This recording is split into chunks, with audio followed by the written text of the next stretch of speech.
Hello and welcome back to the channel. And what's caught my eye in the classifieds today? Well, let's go straight in and let's have a look. We've got something today which is a little bit unusual, but very special. So, what is it? Let's have a look and see.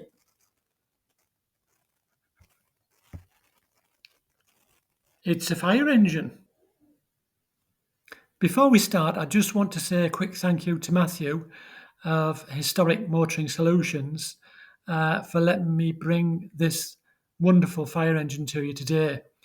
And I'm going to include a link in the description box to their website as well, um, in case you want to go and have a look and investigate further what else that they actually do.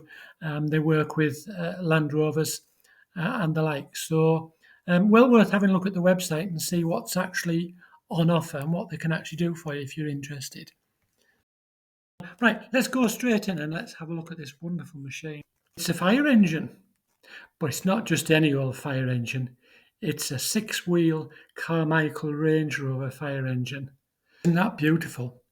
I mean, I have to say that is one of the nicest fire engines I have ever seen. I don't know about you, and I think it's absolutely wonderful. Let's get the on the screen a bit bigger. Now, Carmichael, as it said, well-known manufacturer of the six-wheel Range Rovers. Carmichael was the first company to produce the six-wheeled Range Rover. And it was early as 1971 that they started to manufacture them. It was intended mainly for commercial purposes, to be used as fire tenders and the like. But I understand that there were also some luxury limousine-style versions made of them as well. So it says it's a TAC R2, which basically stands for Truck Firefighting Airfield Crash Rescue. And it was basically a rapid response vehicle that was used by the Royal Air Force and apparently the Royal Navy. Although I am struggling a little bit with the last bit, being used by the Royal Navy, because I wouldn't have thought they'd have had much use for a fire engine at sea. Of course, I know they mean at the naval base. Right, anyway, enough of that. Let's have a look and see the machine itself. So it's an 85, as you can see, and it's got the bull bars on. I mean, it just looks glorious, doesn't it? I mean, it looks, that shine on that paint.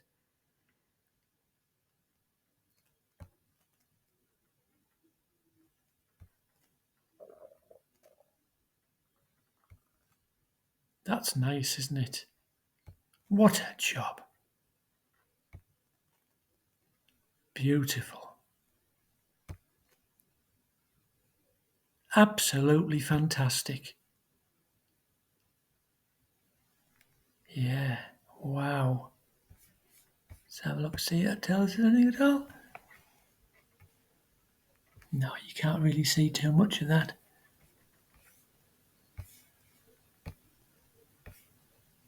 So it's a four-seater. Oh, look at that. Leather seats. Who'd have thought it in a fire tender, eh? They're very nice. And look at the carpets as well.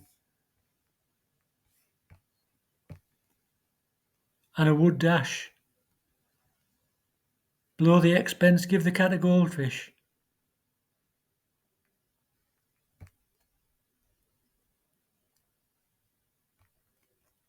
That is gorgeous.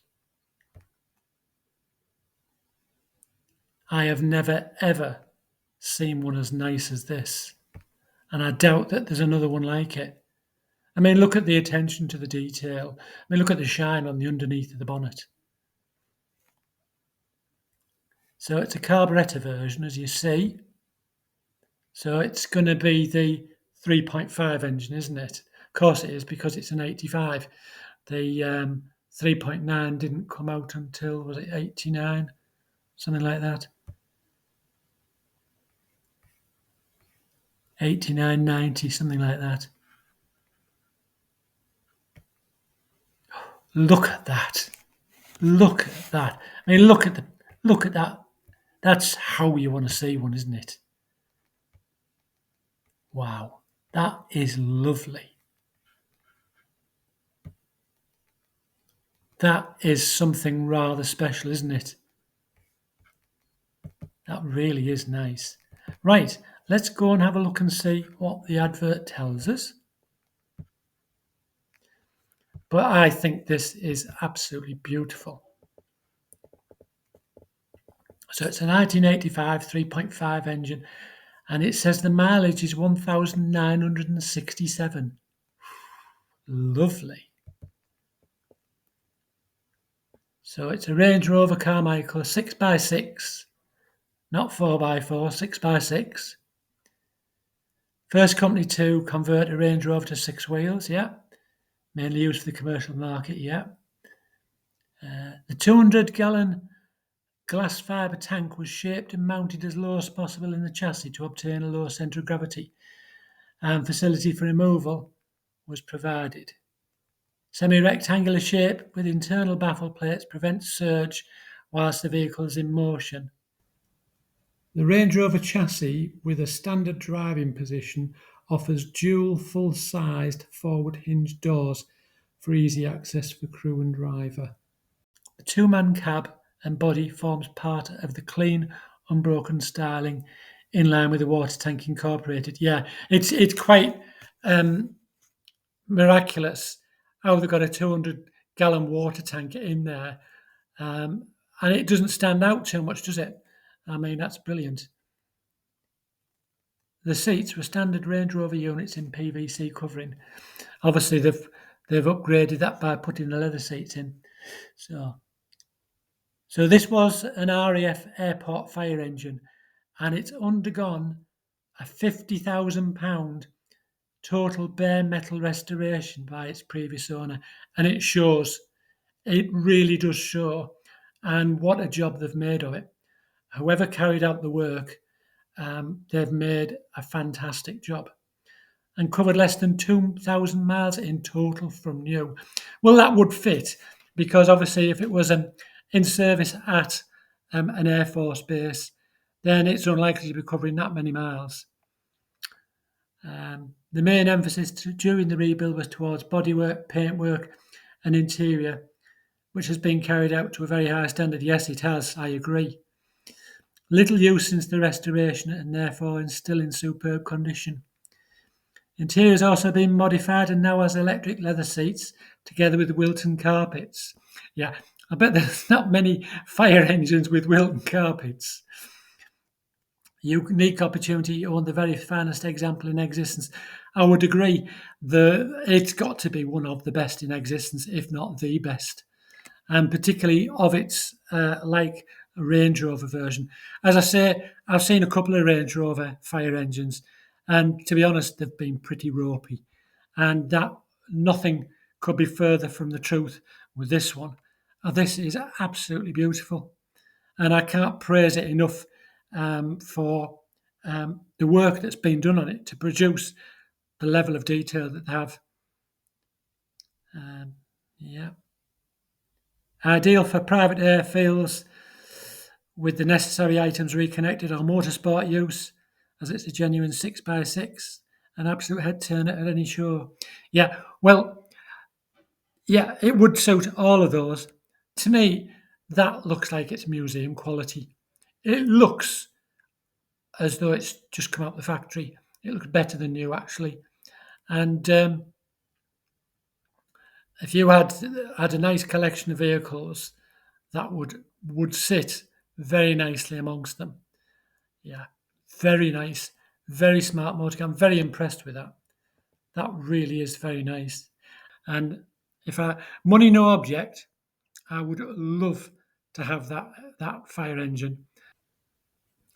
So they're asking £21,995. Well, in my opinion, that is worth every penny of that. I mean, if you were to try and start from scratch with just an average one and bring it up to the level that that's at, you couldn't do it for that money. And you can see where the £50,000 has gone. And believe me, I could imagine now it would cost a lot more than that to actually restore to that standard. That has to be the nicest Range Rover fire engine that I have ever seen. It's the nicest fire engine I've seen. I think it's beautiful, and I think it's worth every penny. I think that would sit nicely in anybody's collection. Who wouldn't be proud to own a vehicle as smart as that? Um, Certainly a talking point if you went to a show in it. I really do. I think it's lovely. Right, so I'm going to leave it at that for today. And once again, I'm going to say thanks again for joining us. I hope you've enjoyed it as much as I have. And it's always nice to see something different, and particularly when it's as special as this is. So take care, and until next time, thanks again.